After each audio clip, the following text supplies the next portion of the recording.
সভাপতি লুৰিণজ্যোতি গগৈ ডাঙৰীয়া কিছুদিন আগতে মোৰ লগত যোগাযোগ কৰি জনাইছিল যে তেওঁলোকে এটা দল হিচাপে দিল্লীলৈ আহি দিল্লীত সদনৰ ভিতৰত অসমৰ কিছু গুৰুত্বপূৰ্ণ কথা দাঙি ধৰাটো আমাৰ ফালৰ পৰা বিচাৰে আৰু সেইখিনি বিষয়ে মোক অৱগত কৰালে আৰু তাৰ পিছত তেওঁলোকে ক'লে যে যেতিয়া তেওঁলোকে দিল্লীলৈ আহিছে একেখিনি বিষয় তেওঁলোকে আমাৰ দলৰ প্ৰাক্তন সভাপতি আৰু লোকসভাত আমাৰ বিৰোধী দলৰ দলপতি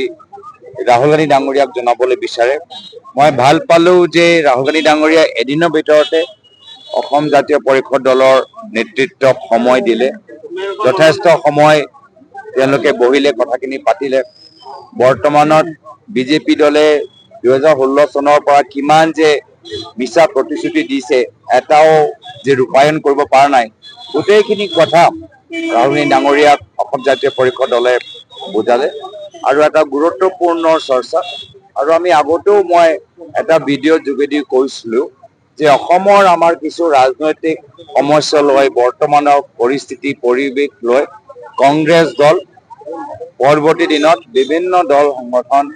বুদ্ধিজীৱীসকলৰ লগত অসমখনক আমি কেনেদৰে আগুৱাই লৈ যাব পাৰোঁ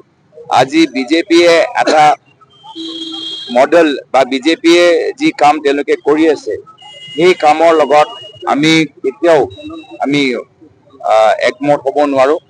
অসমৰ ভৱিষ্যতলৈ আমাৰ সংকল্প পৃথক